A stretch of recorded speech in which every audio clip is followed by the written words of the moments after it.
Afternoon, everybody, and thank you for joining us this afternoon to consider the implications of the Levelling Up and Regeneration Bill, which was published only 1 week ago, a week ago today.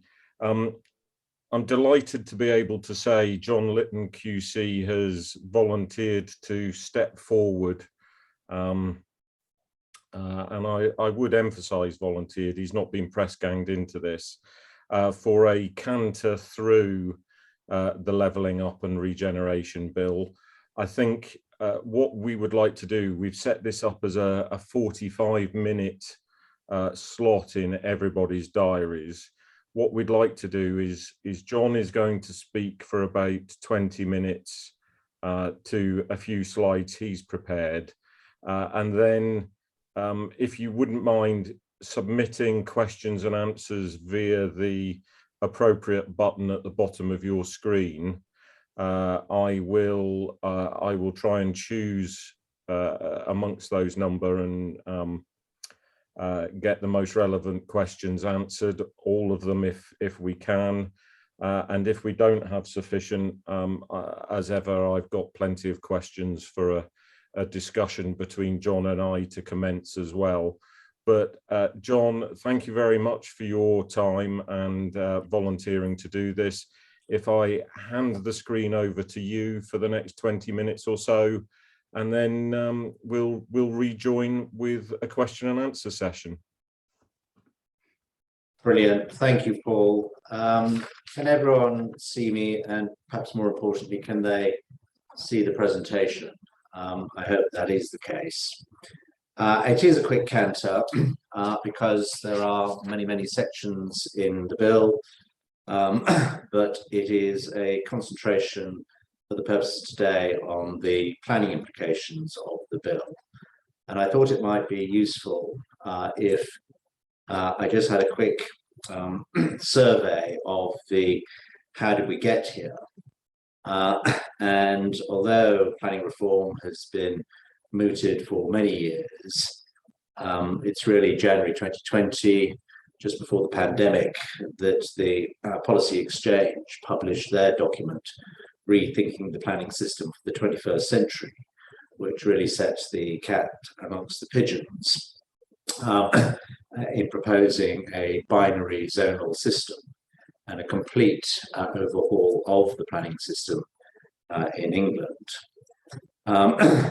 And that was then followed up by the government teasing the electorate with its Planning for the Future policy announcement, which eventually translated into its white paper, Planning for the Future, in August 2020. And you may have been one of the 44,000 people who put in a consultation response to that particular document, which is why it took so long for the government to process those consultation responses. There was then a bit of a pause until February 2021. Again, the Policy Exchange produced a paper called Strong Suburbs, which was very much a paper produced in support of street votes, something we'll come to shortly. Although the model of street votes that the Policy Exchange will envisage, which was to realize the value of sites in urban areas to the benefit of the residents of streets, is a very far cry from what I think the government is proposing through the bill itself. And then in May last year, we had the Queen's speech promising a new planning bill, which of course never quite happened. In June 2021, the Levelling Up Housing and Community Select Committee reported on the future of the planning system. And then with the move away from the planning bill in February 2022, we had the Levelling Up white paper, followed by the Queen's speech a week ago, and almost immediately afterwards, the publication of the Levelling Up Regeneration Bill. together with the further information policy document, which I would suggest is a readily accessible way into what the bill is proposing, but also the other policy and legislative initiatives that the government is envisaging alongside the requirements of the bill itself. And then, rather bizarrely, I think, on the 12th of May, the government produced its response to the Levelling Up Housing Community Select Committee on its report on the future of the planning system in England, which responds to the recommendations of that select committee, but very much in the context of the Levelling Up and Regeneration Bill. So that's how we have got to where we are. Then briefly, the uncontroversial stuff that's in the bill. Many of you will appreciate this already, but there is a move towards digitalizing the planning system with powers to allow the standardization of data used in plan making in order to allow communities and interested parties to influence and comment on those emerging local plans by allowing the underlying data for those plans to be easily accessed and easily understood. Proposals for what are called gateway checks to help spot and correct problems at an early stage. We've all been at local plan examinations which have become derailed because of the failure to comply with the duty to cooperate and or other procedural or legislative failures, such as strategic environmental assessment and the like. A new duty for infrastructure providers at the local plan stage to engage in the process where they are required and needed to do so. Duty to cooperate is to be repealed. I hear hurrahs around the room, and replaced with a more flexible alignment test set out in a new national policy. A power to appoint new local plan commissions to support and take over plan making where local planning authorities fail to meet their statutory duties, as, in other words, step-in powers for those delinquent authorities, and then supplementary plans instead of SPDs, which would be for specific sites or groups of sites where there is a need to prepare those documents quickly to react to changing circumstances or perhaps to set out design standards. And then also the strengthening of protection of the historic environment, so bringing things like registered gardens into the same sort of protection regime as exists for listed buildings and conservation areas. So those are proposals which I don't think anyone has any great issue with, and indeed I think there is a broad welcome for a number of those particular measures. In terms of plan productions, there are going to be regulations will be updated to set a clear timetable for the plan production stage, an expectation that they'll be produced in 30 months and will be updated at least every 5 years. Of course, what the reality may be is something that will be up for debate, because one of the figures that is contained in the policy document is an acknowledgement by the government that at this moment in time, only 39% of local authorities have an up-to-date local plan, despite the many, many, many years that they have had to adopt those plans. So it will remain to be seen how the government is going to be able to coerce local authorities to produce new local plans within the 30 months envisaged.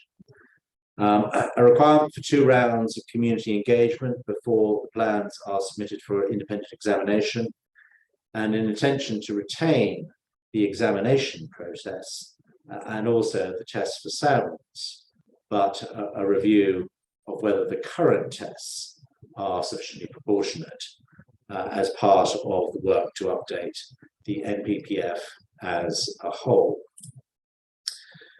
Then really the big stuff. The first one, and the one that has been getting all the headlines really, is the requirement to determine applications and the like in accordance with local plans, and which can only be overridden where there are strong reasons to do so. So strengthening, in effect, the power of the local plan and the plan-making process and the process by which decisions are made in accordance with the local plan. But alongside that goes a power for the Secretary of State to make national development management policies. That is a new concept. It is intended to be derived from the policies that are currently set out in the NPPF and any gaps that the NPPF currently doesn't address. And the intention is that those national development management policies will be given the same weight as the local plan and the policies in the local plan, and indeed where there is a conflict between the local plan and the national development management policies, it will be the national development management policies that prevail. Now, there is no flesh on those particular bones at the moment, and there will clearly be consultation as regards that new suite of national development management policies before they are brought into force. In conjunction with that, the NPPF will be refocused on setting out the principles to be taken into plan making with the, as I say, the national development management policies taking the lead in relation to decision taking.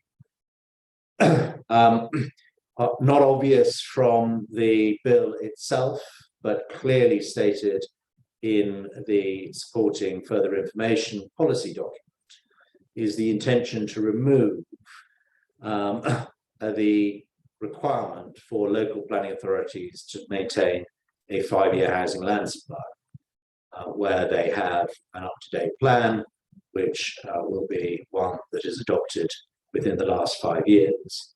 And the intention or the objective underlying that is expressed to be an incentive for plan production and to ensure that new plans are not undermined and to curb what is perceived by the government as being speculative development or planning by appeal. In addition, the neighbourhood planning framework will be strengthened with the introduction of a new concept, which is neighbourhood priority statements. These are intended to be produced by neighbourhood forums and documents which can be produced more rapidly than a neighbourhood plan, and which the local planning authority will be obliged to take into account when preparing its local plan. Now, I mean, that seems to me to completely reverse the proper order and structure of plans, whereby you now have a requirement for the local plan to take into account the neighbourhood plan rather than working from a top-down basis. Street votes, again, has got the headlines. It's a proposal to allow residents on a street to bring forward proposals to extend or redevelop their properties in line with their design preferences, and indeed where prescribed rules and other statutory requirements are met, the proposals would then be put to a referendum of residents in that street to determine if they should be given planning permission. Again, it seems to me that's a completely bizarre proposal, which is only going to achieve the fracturing of streets in pitting neighbours against each other. And it seems to me bizarre that if the proposals meet statutory requirements and prescribed development rules, then why is it necessary for the street to vote at all on whether they should be allowed to go ahead? Environmental outcome reports are to replace the strategic environmental assessment and sustainability appraisal regime together with environmental impact assessment. The purpose is purportedly to introduce a clearer and simpler process where relevant plans and projects that include NSIPs are assessed against tangible environmental outcomes set by the government. But there is also a duty on the Secretary of State to ensure that the new system does not reduce the overall level of environmental protection. Again, the basis for that is said to be to give power back to the UK government as a consequence of Brexit, and no longer to be tied to the environmental strings of Brussels. And then the infrastructure levy, introduction of the infrastructure levy to fund local infrastructure, in other words, affordable housing, schools, healthcare provision, and roads through what is described as a simple, mandatory, and locally determined levy. It's not going to replace Section 106, which will have a diminished place in the planning regime, and is intended to be charged on the value of property when it's sold, i.e. as a percentage of gross development value. Like so much of the bill, the details of the headline provisions will have to be worked through in subordinate legislation, in regulations, etc., in respect of which there will be significant consultation before they come into force. So when is all this going to happen? Well, the second reading of the bill is expected later this month. There will, as I say, necessarily have to be a raft of consultation once the bill receives royal assent in relation to the detail. And it is intended by the government, the changes wrought by the bill will begin to take effect from 2024, all things being equal. So where does that leave us? Well, I think it is very much a position of wait and see. My own take on this is the government, having promised so much since early 2020, was under extreme pressure to introduce some sort of planning reform. I think the provisions, particularly the controversial provisions in the bill, are intended to be attention-grabbing headlines, but the detail is going to be in the small print, which is yet to be fleshed out through that consultation process and ultimately the regulations that will follow, and indeed in some other forms of legislation and changes to things like the National Policy Statement as well. Does this herald a move away from the 300,000 new homes per annum? Those who know me will know that I've been saying now for a couple of years that I think the government will abandon its target of 300,000 new homes simply because it's unattainable.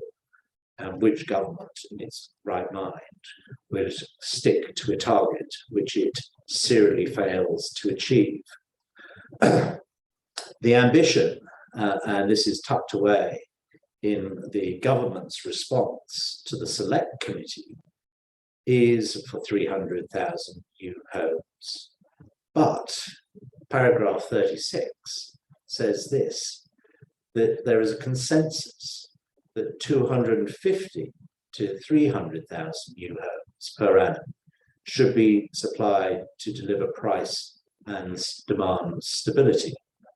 And so I suspect that with the abandonment of the requirement for a rolling 5-year housing land supply imposed on local authorities through policy, I think that with the abandonment of targets and statistical targets for local authorities, we are going to see a soft move away from that hard number of 300,000 new homes a year. And it seems to me that the response to the Select Committee report gives that away. So that is a canter through, I think, the principal provisions. There are, of course, others as well, dealing with enforcement, dealing with combined authorities, dealing with enhancing and strengthening CPO powers, all of which will be relevant to planning. But these are, I think, the principal matters. And as I say, I would recommend reading the further document for an accessible and indeed informative way of understanding not only the provisions of the bill, but also the other proposals through policy and other legislation that the government is contemplating. Thank you very much. And with that, I'll pass back to Paul and to any questions. Thanks, John. Only one question in at the moment, which we'll take, but please send your questions in. So first one, neighbourhood priority statements. This is from Thomas Powell. Neighbourhood priority statements to be subject, are they to be subject to any scrutiny or examination? Well, the bill doesn't say that. I say the purpose of those neighbourhood priority statements is intended to be a rather more streamlined and faster way and cost-effective way for neighbourhood forums to express their views on how their neighbourhoods should be developed. And as I say, there'll be a requirement, as I understand it, that the local plan will then have to take into account and respect what those neighbourhood statements, neighbourhood priority statements say. So there is no provision at the moment, but like all these things, I suspect that consultation and the regulations that will come out possibly in relation to these matters, I certainly would hope that there will be some scrutiny, because as I say, it seems bizarre to me that you will have a legislative requirement for the local plan to reflect and take into account the neighbourhood priority statements. But if they are not themselves subject to any scrutiny, then it rather bizarrely puts the cart before the horse. So I certainly hope that there will be scrutiny of those statements. In what form that scrutiny will take, I don't know, but I suspect if the intention is for those statements themselves to be relatively light touch and speedily produced, then the scrutiny itself will be relatively light touch, which in my view is not necessarily a good thing. For reasons I'm happy to develop at another time in relation to neighbourhood plans. Yeah. Look, we are now getting quite a flow of questions, and in reading a number of them, I think what I would certainly point out, I think, as you already have done, John, and I think came through from the webinar of Simon Gallagher and Joanna Averley on the Thursday following the bill's publication, is it is very clear that this is heavy on headline and light on detail. And so I think whatever John or myself say is, to some extent, there's an element of speculation in some of this. One or two of the questions are leading questions on what our opinion is, and I'm sure that both John and I are more than happy to give an opinion or sort of lead into that discussion. Next one is from Ed. Would John or Paul be able to speculate on the transitional arrangements which will be introduced for local plan preparation? And do you think there is likely to be a significant number of authorities which will delay preparations of their plans to await a new system which may be kinder to them on issues such as duty to cooperate? I'm happy to have a go first, John, on this one. I think, Ed, what I would say is that one of my biggest concerns at the moment is that the hiatus that we have in the planning system at this point in time is going to carry on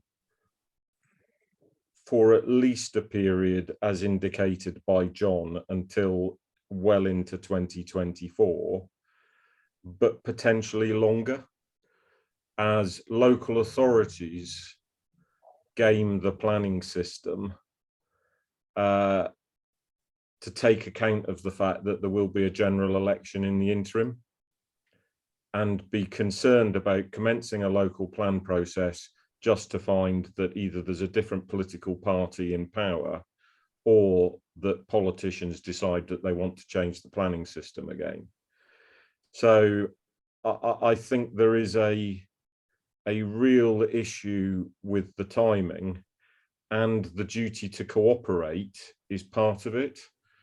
I think going to one of the parts of the bill which we haven't touched upon, I think there is a clear steer to local government and the various levels of local government to have far more combined working and more power to them if they work in a joint manner. But I am concerned that this will delay local plan preparation yet further rather than speed it up. And that has to be one of the biggest concerns of the industry. John, do you want to comment on that? Yes, thank you, Paul. I think to answer the question, will a significant number of authorities delay in making their plans? Whether or not it's a significant number, I'm not sure. Undoubtedly, there will be some authorities who will use this as an excuse not to progress with their plans. I know that today, I think the Minister has exhorted local authorities to continue with their plan preparation, and that significant work is already begun on the transitional provisions without providing any details. But I mean, the reality is we saw when the planning bill was announced last year that a number of authorities, despite the exhortations of the government and the planning inspectorate to continue with their plans, saw that as an opportunity to put the brakes on their local plan, the progress of their local plan. So that undoubtedly there will be some. I mean, what's going to come through in the transitional provisions, who knows? I mean, I tell a story that goes back to 2004, 2007. 2004, we know, the new style in the plans were introduced, and there was a requirement that they should all be put in place by September 2007. So there was a 3-year transition from old to new style local plans under that act. And the government sought my advice in April of 2007 on the basis that the schedule to the act permitted the Secretary of State to make savings directions in relation to those policies and plans where the local authority hadn't yet achieved the new style local plan mandated by the 2004 Act. And my question was, yes, I know that, but what's the problem? And the problem was that in April 2007, the guillotine coming down in September of that year, there wasn't a single local authority in the country who had adopted a new plan. And the Secretary of State was at that point having to make savings directions in relation to every single planning authority in the country. And those who go back far enough will remember that guidance was then issued in relation to requiring local authorities to identify those policies and plans which they wish saved and those that they wish didn't, and why. And then the government duly made the savings directions in relation to those policies they wish to be saved. I told that story because whatever the government may say about wanting to introduce new style plans in 2024 and within 30-month periods, the reality is that that will not happen. And unless there are draconian sanctions imposed by government for those local authorities that fail to hit the target, then there is going to be a repeat, in my view, of what happened between 2004 and 2007, with the prospect that whatever the transitional provisions dreamed up by the government are, there may well be a problem in terms of local authorities not achieving what the government wishes, which of course will be particularly acute and problematic if you have a new requirement to determine applications in accordance with development plans, and only if there are very strong reasons not to do so, to go against those development plans, because the system relies on there being new local up-to-date plans in place for this whole regime to work. Yeah. Now moving on, I've got two linked questions here. I think Finley is asking a rhetorical question in some ways. What has brought about the introduction of the infrastructure levy and what sets it apart from Section 106? And then Zoe is, I think, musing that if infrastructure levy includes affordable housing and yet Section 106 remains, do you think Section 106 will still be available to cover affordable housing, or at least only on larger developments? It is unclear how the mechanics of the delivery of affordable housing will be secured without some sort of legal agreement. Do you want me to start, Paul? Well, I can give a couple of fairly simple answers, but if you want, I mean, I think on Zoe's points, going to both Simon and Joanna's presentation and webinar, the actual detail of the infrastructure levy is one of those elements of headlines which will be consulted upon as the next stage. And therefore, some of the actual mechanics of this will be, I think, will become clearer through that process. And so perhaps spending too much time in focusing on this is maybe not appropriate at this point in time. But I do accept Zoe is quite right. They appear to have already given some form of relaxation to the larger developments in relation to infrastructure levy, in saying that Section 106 will still apply to them. Although they have also said within their statements that local authorities will have the power to use the proceeds of the infrastructure levy to take a benefit in kind from the developer by way of affordable housing delivery on the development site covered by that infrastructure levy payment. And beyond that, I know no more. John?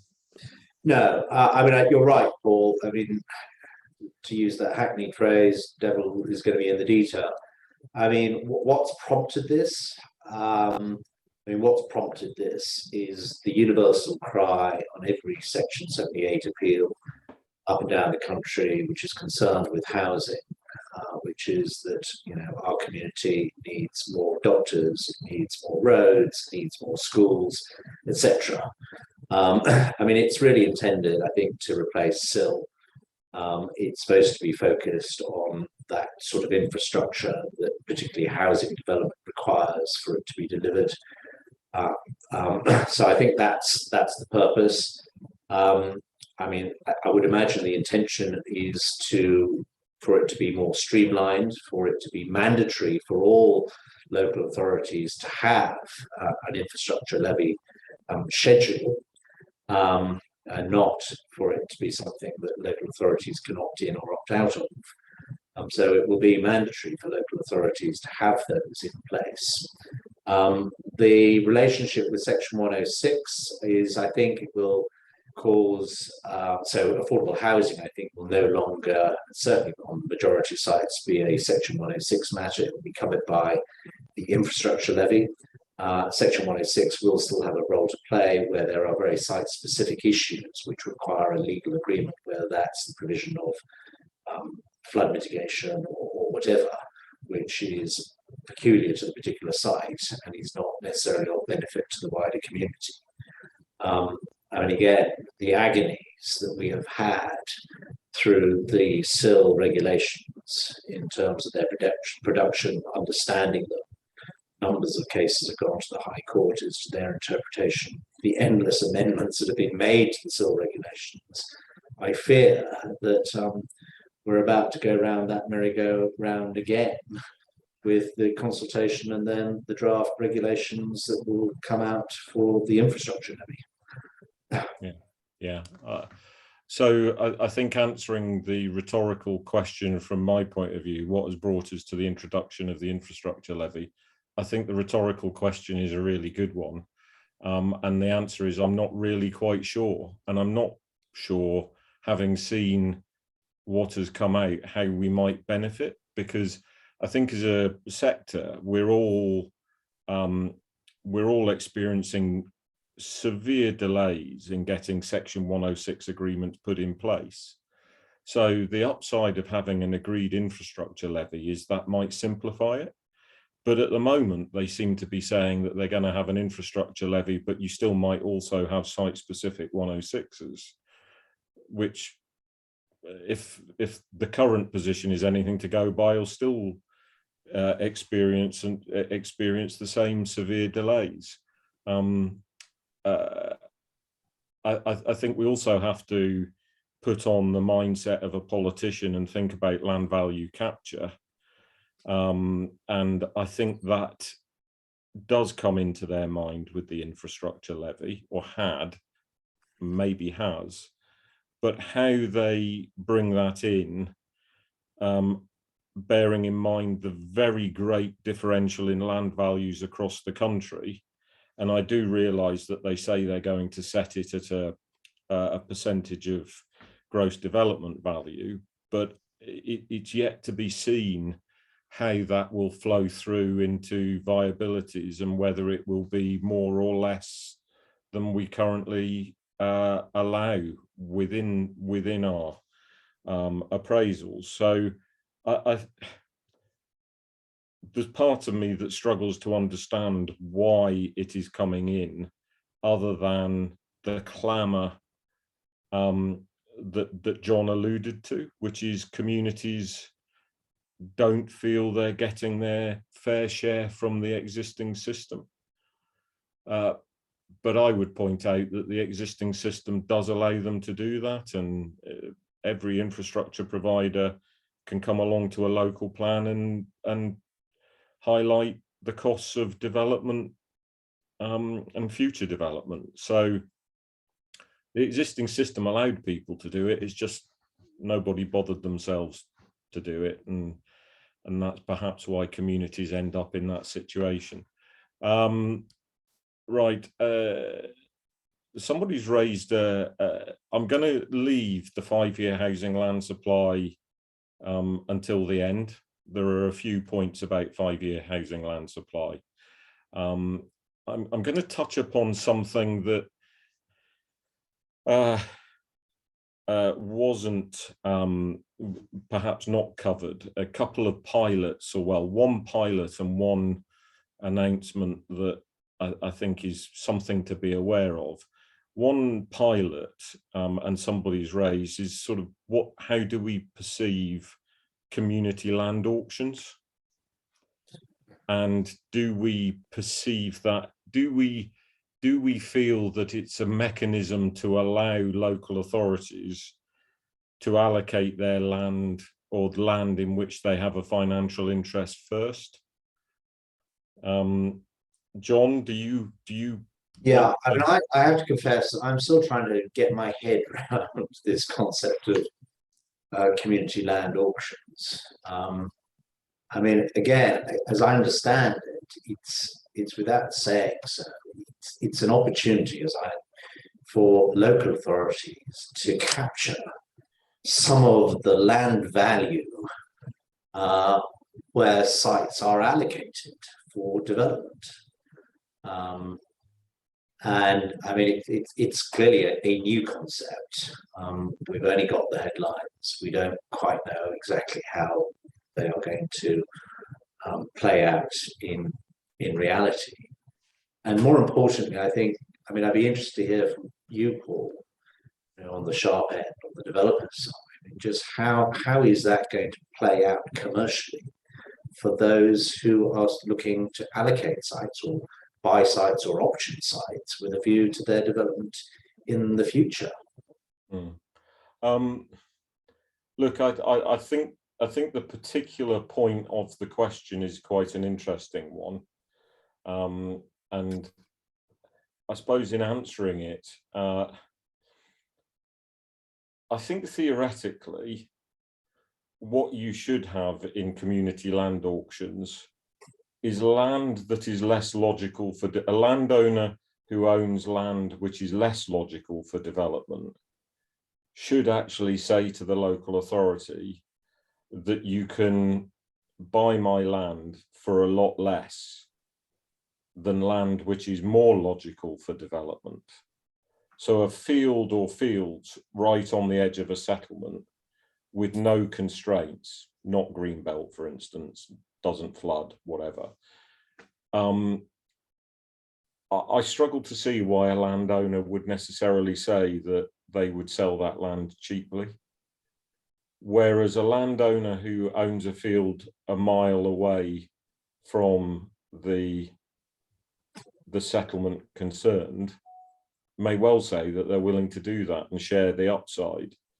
But in a planning sense, that doesn't mean to say that you should be allocating the less logical site. And I think some of this gets down to a question which the Federation's Phil Bamford has highlighted quite rightly, which is what is going to be the role of inspectors in local plan assessment, and where is the bar for sameness going to be set when these things are being considered. I also just happen to be a little bit cynical about local authorities having the expertise or resources to manage the whole process of buying in land, putting in place options, and so on and so forth. But again, John, all I would say is it has to be viewed by the sector as an indication of the direction of travel, which is a fixation of capturing more of the land value. Yeah, I mean, Phil's point about role of inspectors in local plans. I mean, my understanding is that's not going to materially change. Local plans will be still subject to examination, but that the policy tests for soundness will be looked at again to make sure that they are proportionate. A complaint that has been made, on numerous occasions is that the tests for soundness are such that it doesn't allow local plans to get through. Well, I mean, the answer maybe that might be a good thing. They are there to make sure that what gets through is proper. So we'll still have local plan examinations. There are obviously going to be other factors now which a local plan examiner is going to have to take into account, in addition to whatever the revised tests for soundness will be, which will emerge to policy. But I suppose really the point about sameness, John, and this is where it then leaps into the disappearance of 5-year housing land supply for adopted local plans, is there has to be a higher bar to sameness if you're going to do away with 5-year housing land supply. And there need to be surely other tests that the inspector is asked to adjudicate on in that local plan process to provide a safeguard to ensure delivery. Because we all know of sites that are allocated that just don't deliver, or they don't deliver in the 5 years. And so are we going to be in a position where local authorities are allowed to allocate those sites, and for 5 years there's absolutely no houses built? Well, I mean, that is the potential consequence of, as you say, doing away with the 5-year housing land supply position, and a potential softening of the soundness test. I mean, I agree with you. I mean, if you are going to have a plan-led system and the strengthening of the presumption in favour of the development plan reinforces and strengthens that plan-led system, then you have got to have very, very robust and sound plans in the first place. You can't have a situation, as we all know, we've all experienced, with a local plan that is adopted, and within a year, the local planning authority cannot demonstrate a 5-year housing land supply. I mean, how is that possible? And it can only be because when that plan was examined, the assessment of the sites and the allocation of the sites was not sufficiently robust to ensure that they were deliverable. Yeah, and I suppose this is where my hope, rather than expectation, if I'm honest, but my hope would be that in the next round of consultation on the detail, that in combination between how is need determined, is that standard method, changes to the standard method, or are we going back to some kind of locally assessed housing need? That in combination with that, we have much stronger tests on deliverability of sites. But that then does surely place an onus on local plan inspectors, i.e. increasing the bar rather than lowering the bar. Yes. I think there's an interesting quote, couple of questions, sort of similar questions about if they do away with the 5-year housing land supply test, is the housing delivery test going to remain? Well, I suppose the housing delivery test is still a useful measure on the performance of local authorities in terms of their delivery. I don't think it necessarily has to go simply because the 5-year housing land supply position goes. So, I think there's still a place for that.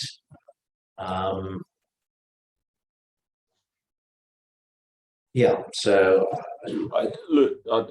I suspect the housing delivery test is useful as an early warning system. It's not an early warning system because it's backward looking, but it is a formula for determining whether they are actually delivering or not.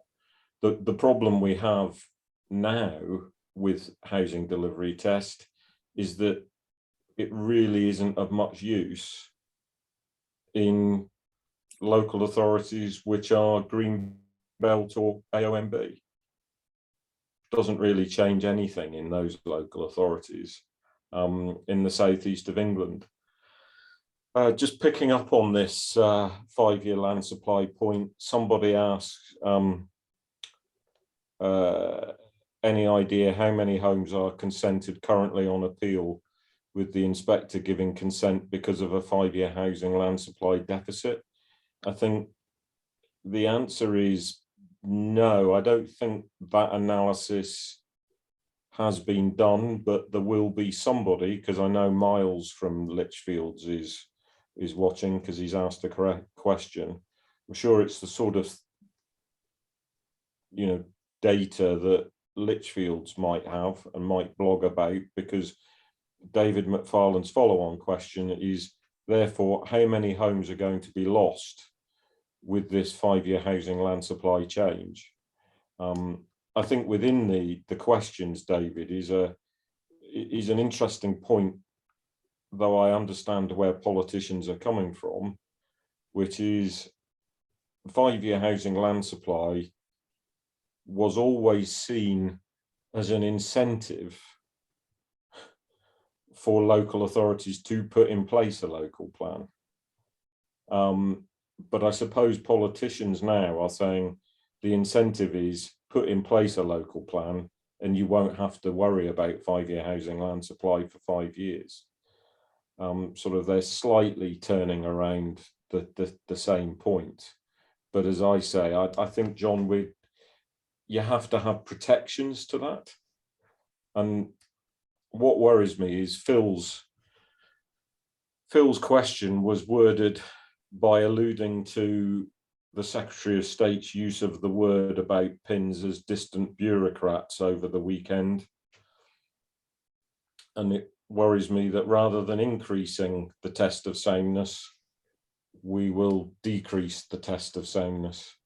Yeah, I mean, it's bizarre to me, planning inspectors who generally have come up through the system, frequently worked in local government, know planning, see it every single day on the ground, are actually at appeals, hearing communities express their views about it.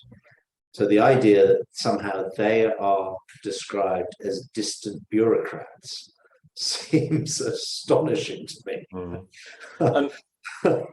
and actually, John, in your slides, and I am going to be interested how they are, what the composition is of who are the local plan commissioners going to be. Well, I mean, again, my expectation is that ultimately it's going to be, they will draw them from the planning inspectorate. I mean, if you don't get them from the planning inspectorate, where are they going to come from? Mm. And parachuted in to sort out the serial offenders in terms of local authorities that just can't get their local plans in place. Mm. I mean, it's not a power. There's obviously the step-in powers, the Secretary of State at the moment. We've seen it. It's exercised related to Uttlesford more recently. I mean, it's never been Oxfordshire, South Oxfordshire a couple of years ago, but it's not a widely used power. I suspect that is supposed to be the stick, so that if you're a local authority and it becomes apparent you're not going to get your local plan in place within the 30-month period, then you're at risk of having someone parachuted in to do the job for you. Mm. But, the difficulty is that commissioner is only going to be able to do as good a job as the resources of the local authority allow him to. So, I mean, if the deficit is in terms of getting all the necessary data, looking for the sites, assessing the sites necessary for that local plan, how is one or two people parachuted in intended to remedy that? Mm. Well, they're going to end up having to make the same tough decisions that the local politicians have probably been putting off. Yeah. And the question is, will they do that? One final question, and then just a final point on something that we haven't covered. What do you think a flexible alignment test to replace the duty to cooperate might be? The questioner is struggling to think of what it might be. I mean, flexible alignment. I mean, what on earth does it mean? Yeah.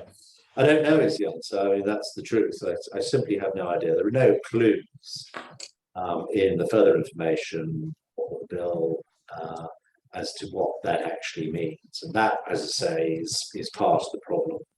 You have these attention-grabbing details, but actually, when you start to look at it, you start scratching your head because it's largely meaningless. We'll only know what the government understands to mean by flexible alignment when it goes out to consultation and produces, the necessary regulations to bring that into effect.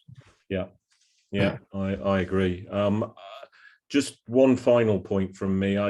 Within the bill, is basically a provision about transparency of land agreements.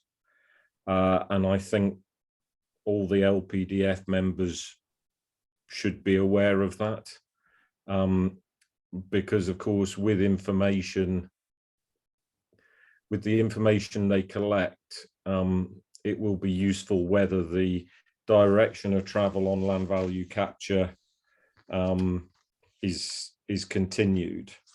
But certainly, while certain things need to be disclosed to Land Registry already at the moment, I suspect Land Registry aren't collecting details such as the term of an agreement. And they're certainly not collecting it in relation to promotion agreements, because they don't have to be placed with the Land Registry. So I think it's something to be mindful of as it develops. But other than that, that's gone to an hour, John. So we've overrun by 15 minutes, but we've failed in that regard. But I think there's been a useful discussion on some elements of this. I hope people who are watching found it useful. I hope they've realised that actually this was a headline exercise last week, I think, and that there's going to be a lot of detail that will flow over the coming 6 to 12 months, which we should all keep an eye on and be very vigilant about. But in the meantime, thanks again, John. Thank you for all spending your time this afternoon, an hour this afternoon, and listening in.